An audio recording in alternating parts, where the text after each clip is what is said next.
Modern life is stressful. There's traffic, pollution, the Kardashians, T-Mobile, and now even a full-blown global pandemic. Forget all that. You've decided to travel to the East Coast of the United States to join a local community dedicated to living their lives just like their 16th century pilgrim ancestors. Except for, all that Indian murder business. Yeah, everything except Indian murder. You gotta admit, the simple life is kinda nice after living your whole life in the chaotic, fast-paced modern world. Then of course there's that whole business with the demons, aliens, Gordon Freeman, and 80s action movie stars you accidentally wandered into death matches with. Oh, and multiple ex-girlfriends who, well, you know what, new 16th century life, new you. Everything's going all honky-dory with your new pilgrim life, and you finally started to get the hang of all those these and thous when suddenly a teenage girl runs screaming into the village. The baby she was just playing peekaboo with disappeared, like from right in front of her own eyes. The townspeople gasp in horror. It must have been a wolf, many claim. But you narrow your eyes because you're pretty sure you know better. That night you stumble across two small children having a full-blown conversation with a black billy goat, and you realize, yep, you definitely do know better. 'Twas no foul wolven that spirited yonder childer away. 'Twas a witch, or a vivitch. So you decided to leave your stressful modern life behind and seek out the solitude and honest living of 16th century America. Except your past of fighting demons and all matter of evil has once again caught up with you, and now you're facing a witch. How are you going to defeat her? To defeat your enemy, you must know your enemy, and you've never faced an enemy quite like this because you're not dealing with one witch, but rather an entire coven. While one witch is powerful, only a coven could conjure up the demonic power necessary for terrorizing an entire village, and now it's up to you to stop them. First, forget what you've read on some goth emo punk live journal page about witchcraft or seen on their YouTube channel. These witches are the real deal, less interested in casting love or good luck spells, and more interested in grinding unbaptized babies into paste and making flying potions. Yeah, we told you these witches are pretty hardcore. Ancient witches would often be recruited by the devil from amongst the outcasts of a society, and our ancient societies left a lot more room for women to feel like outcasts. From not being allowed to own property, work without their husband's approval, choose who they marry, or have a single independent thought, many women felt ostracized by an overbearingly patriarchal society. This led some to turn to the Dark Master, offering their souls in exchange for the power to liberate themselves from society, or in some cases seek revenge against it. Some male witches did in fact exist, but the profession mostly attracted women. Often innocent women were accused of being witches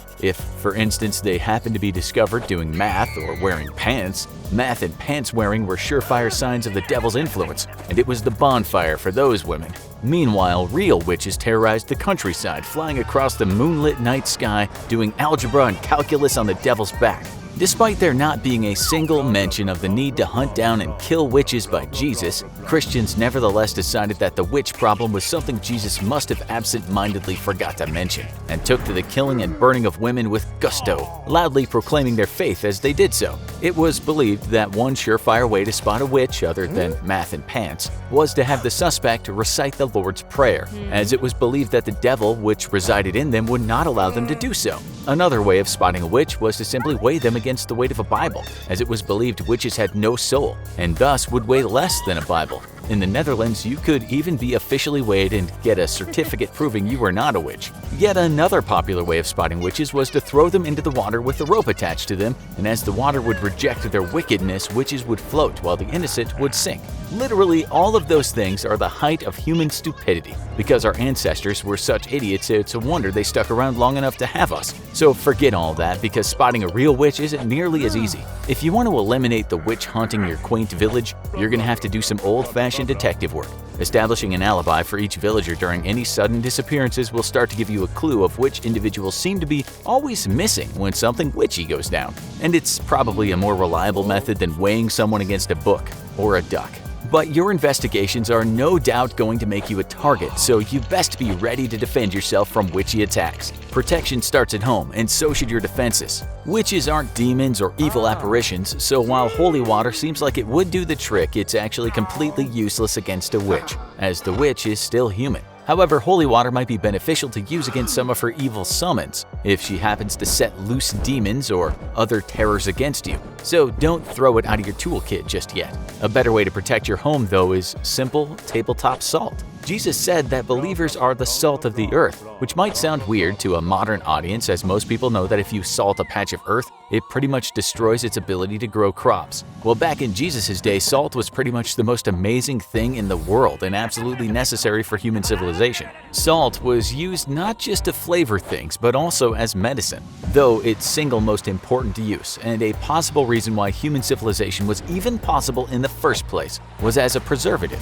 Salting food allowed you to store it for extremely long amounts of time and killed any harmful bacteria or mold that tried to grow on it. It was the only way humans could survive long winters without resorting to a hunter-gatherer lifestyle. Without salt, civilization simply wouldn't have been possible. Oh, and without salt in your body, the electrical signals that keep you alive would fail to transmit and you'd be as dead as a doornail.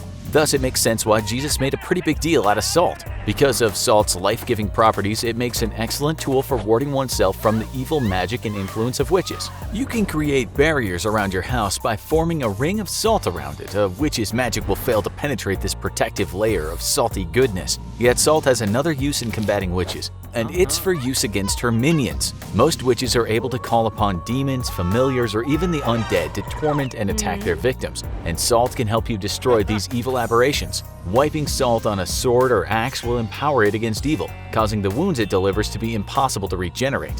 However, a proper weapon for witch destruction is also vital. This is the 16th century, so forget about high-power weaponry. Most muskets back then were so terrible they were just as likely to blow up in your face as to actually hit what you were aiming at. You need something a bit more, personal. Witches often had the ability to resist damage caused by blades and hammers, empowering their bodies with devil magic and causing their skin to toughen like a beast's hide. One thing evil magic cannot protect from, though, is cold iron. No, we're not saying stick an iron sword in a refrigerator before you go witch hunting. Cold iron refers to a very specific and rare way of forging.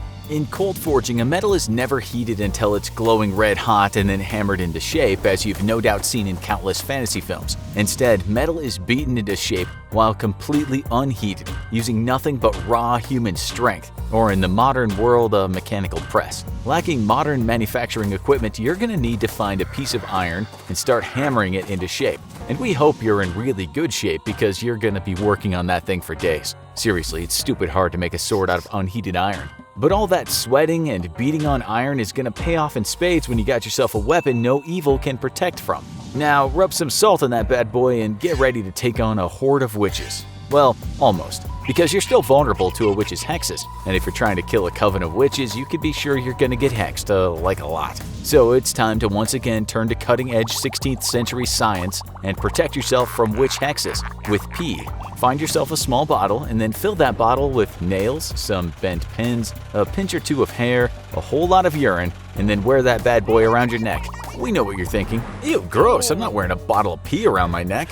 Well, enjoy your new life as a polymorphed pig, because if you don't wear pee around your neck, you're gonna get hexed. Now, the science of this is simple. The bottle itself represents the bladder of a witch, and when she attempts to place a hex on you, then her own bladder will suddenly feel as if it's filled with sharp nails and bent pins, because science! Witches have become brides of the devil, and thus have lost their ability to have children of their own, which explains why they're always doing real witchy things like stealing children. When they're not busy grinding them into potions, some witches will steal a child in order to raise it as a new witch. However, their inability to have children makes them vulnerable to the blood of women who can. Menstrual blood is an effective tool in combating a witch. We could break it down for you, but the science is pretty solid on this one. Menstrual blood equals a bad day for a witch, so find a local woman whose Aunt Flo is in town and get her to fill up a jar for you. You know, just for emergencies.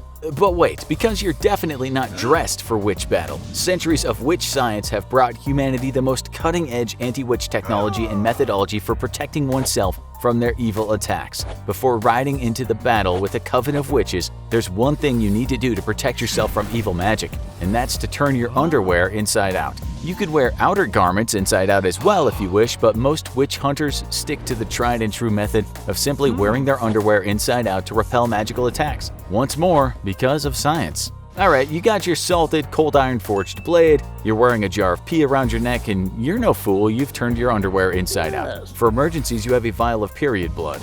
That's it, you're the ultimate witch-killing badass, and a single witch or a coven full of witches, you're ready to take on the black heart of hell itself. Now go forth and do righteous battle, confident in your holy protection of urine jar and inside-out underwear. Bring peace to the land once more, and remember, if you doubt if someone is a witch or not, you can always throw them in the water and see if they float. Or just have them do math. If a woman can do math, she's a witch. Hey, this isn't your first round going up against witches though, so if you need a refresher, check out our other episode, You versus the Blair Witch.